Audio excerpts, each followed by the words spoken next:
Joe Mullings live. Well, actually not live, but we're at 160 Studios here in Delray Beach. And I've got a great guest today. I got Darwin Shurig from SSI, Shurig Solutions, Inc. in Plainfield, Indiana. Yep, that's correct. Awesome. And Darwin and I got to know each other through the network, and we work a similar dig on our desks, and he was in town. And catching dinner tonight with him. And we started chatting about an initiative he's got going on. And you want to share with us what that is, where you're heading to Costa Rica, and just another thing. You want to talk about a selfless guy. So during the pandemic, and I know you don't like to talk about this, but I'm going to highlight it. He's a respiratory therapist, right? And you came out of healthcare. I did. And medical device as well?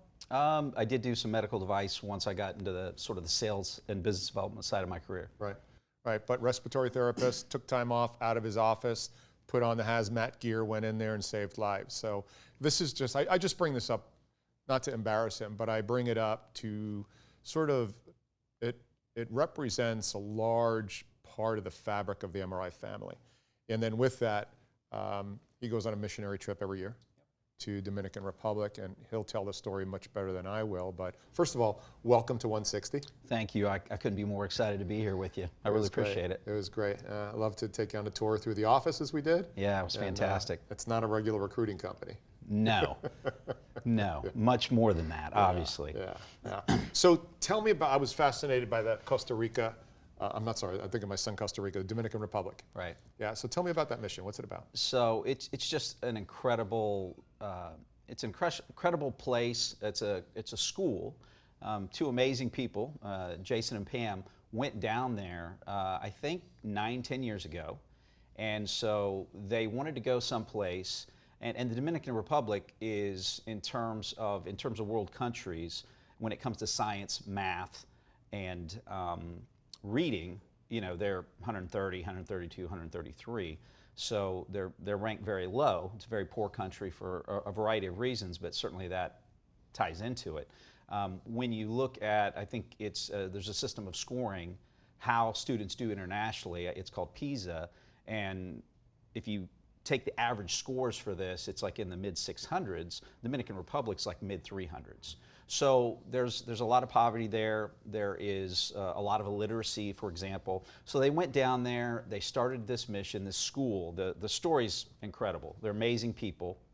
So 5 years ago, through my youngest son's teacher, we learned about the mission, about the opportunity, about the school, and went along with her on one of the mission trips and took the entire family. So that was 5 years ago. At that time, there were about, I believe, 9 missionaries, about 132 kids.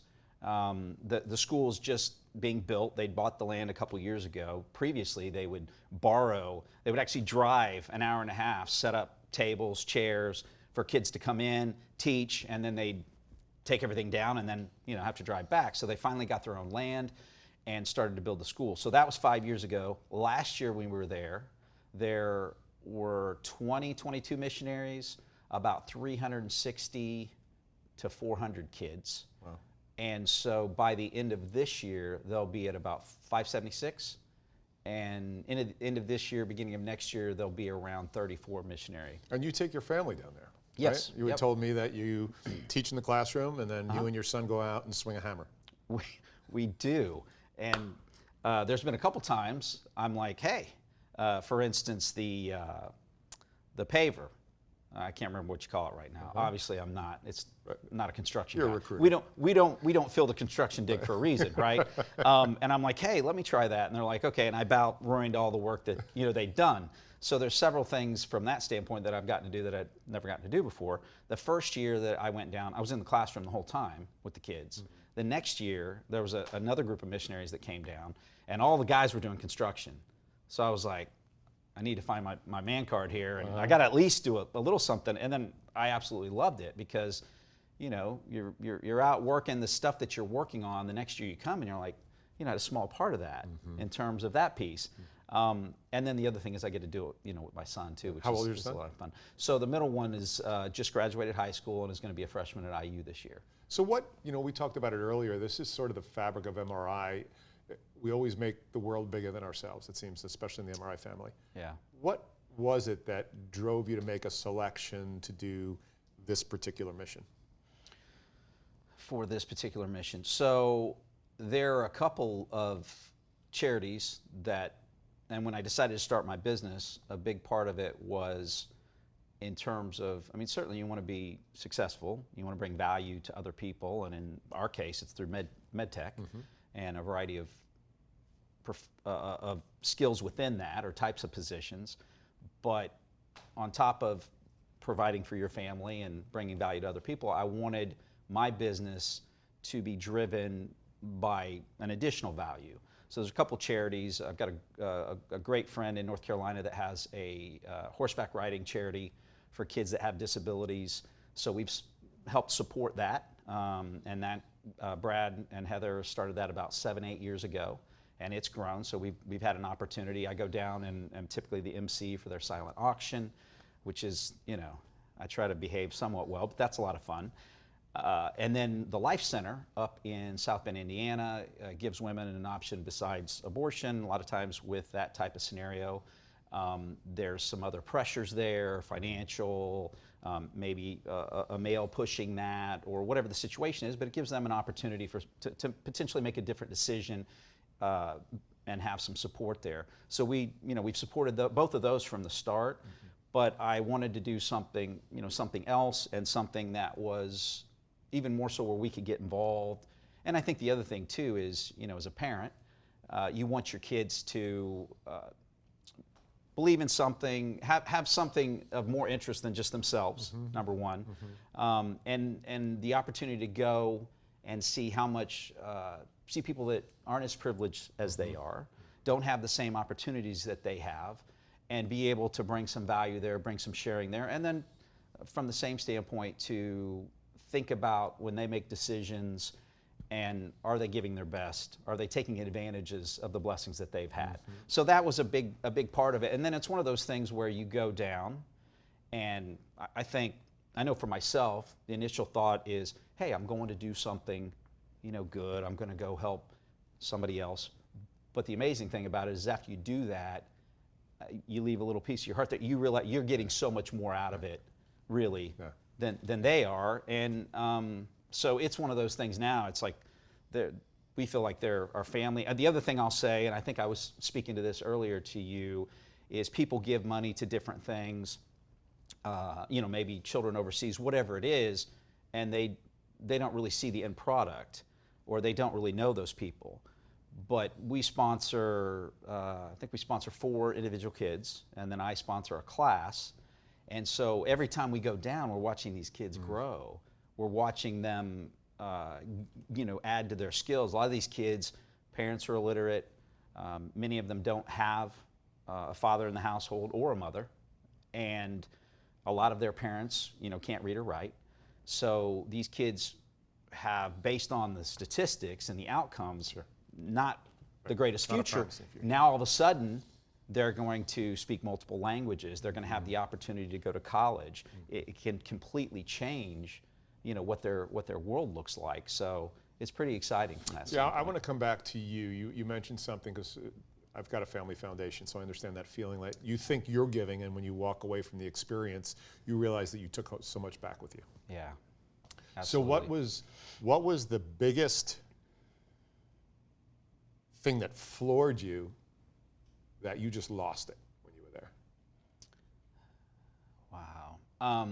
So the first day you come in, you get settled in, have dinner that evening, sort of an orientation of what's going to happen, and the next day you go out to the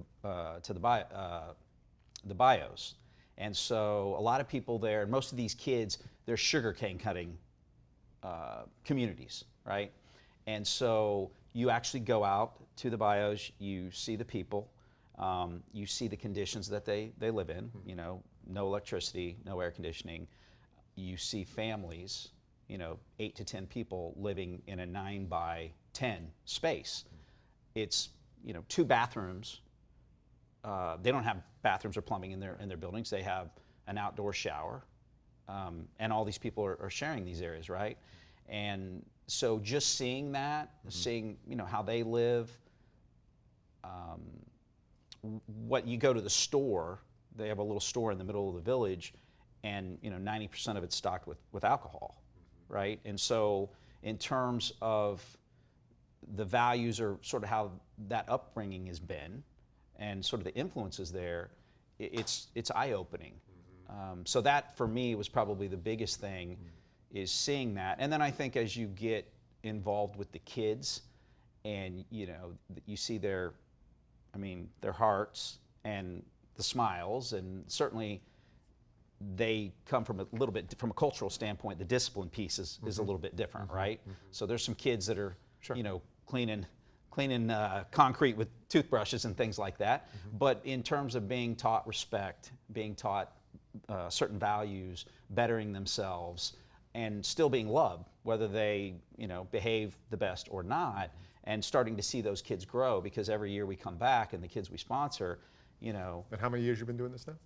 So this will be our fifth. We'll be there October 27th to 24th this year, and this will be our fifth year. And you mentioned that the goals or the intention, how many kids were going to be graduating eventually from this? So with the first graduating class, it'll be about 1,800 kids at that point. Wow. And the school will be completed. It's probably about maybe a third completed now, and there's some new projects they're doing, these cabins in the back on the acreage, so that the kids can do summer school and come and do sort of an outdoor camp type of environment. Yeah. But that's pretty exciting.